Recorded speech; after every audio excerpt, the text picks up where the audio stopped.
Maharashtra superfast news चॅनलमध्ये आपले सहर्ष स्वागत आहे। खास सत्याची थार लेखणीची महाराष्ट्रातील ताज्या आणि वेगवान बातम्या पाहण्यासाठी आपल्या हक्काचे चॅनल शेअर करा, लाईक करा आणि सबस्क्राइब करा। धन्यवाद। प्राथमिक आरोग्य केंद्र आंबेवाडीच्या उपकेंद्रात अनेक पदे रिक्त। प्राथमिक आरोग्य केंद्र आंबेवाडीच्या अंतर्गत एकूण 6 उपकेंद्र असून उपकेंद्र कुडली या ठिकाणी आरोग्य सेविका हे पद रिक्त आहे। उपकेंद्र सुतारवाडी येथे एक, उपकेंद्र धाटाव येथे एक अशा आरोग्य सेवकांची पदे रिक्त आहेत।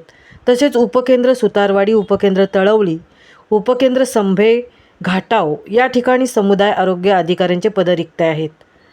उपकेंद्र पहूर, देवकाने, भुवनेश्वर ही नव्याने बांधण्यात आलेली आहेत। या ठिकाणी आरोग्य सेवक व आरोग्य सेविका ही पदे रिक्त आहेत। त्यामुळे जे कर्मचारी कार्यरत आहेत त्यांच्यावर अतिरिक्त कामाचा मोठा ताण पडत असतो। आंबेवाडी आरोग्य केंद्राच्या अंतर्गत 51 गावे असून एकूण लोकसंख्या 59,962 एवढी आहे। आरोग्याच्या नवनवीन योजना सातत्याने राबवल्या जातात। त्या सुरळीतपणे राबवण्यासाठी मनुष्यबळ ही तितकेच आवश्यक असते। मात्र आरोग्य खात्यात रिक्त असलेली पदे न भरल्यामुळे दररोज अनेक अडचणींशी सामना करावा लागत आहे।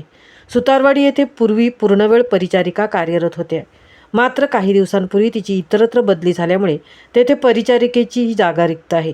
या उपकेंद्रामध्ये प्रसूतीसाठी अनेक ग्रामीण भागातून मोठ्या प्रमाणावर स्त्रिया, आदिवासी भगिनी येत असतात। तसेच विविध प्रकारचे डोस, अनेक योजना तळागाळातील लोकांपर्यंत पोहोचवण्याचे काम येथील कर्मचारी वर्ग सातत्याने करत आहेत। प्राथमिक आरोग्य केंद्र आंबेवाडी अंतर्गत विविध उपकेंद्रातील विविध रिक्त जागा लवकरात लवकर भरून मिळाव्यात अशी परिसरातील हजारो नागरिकांची मागणी आहे। महाराष्ट्र सुपरफास्टसाठी हरिश्चंद्र महाडिक, सहतृप्ती भुईर, सुतारवाडी।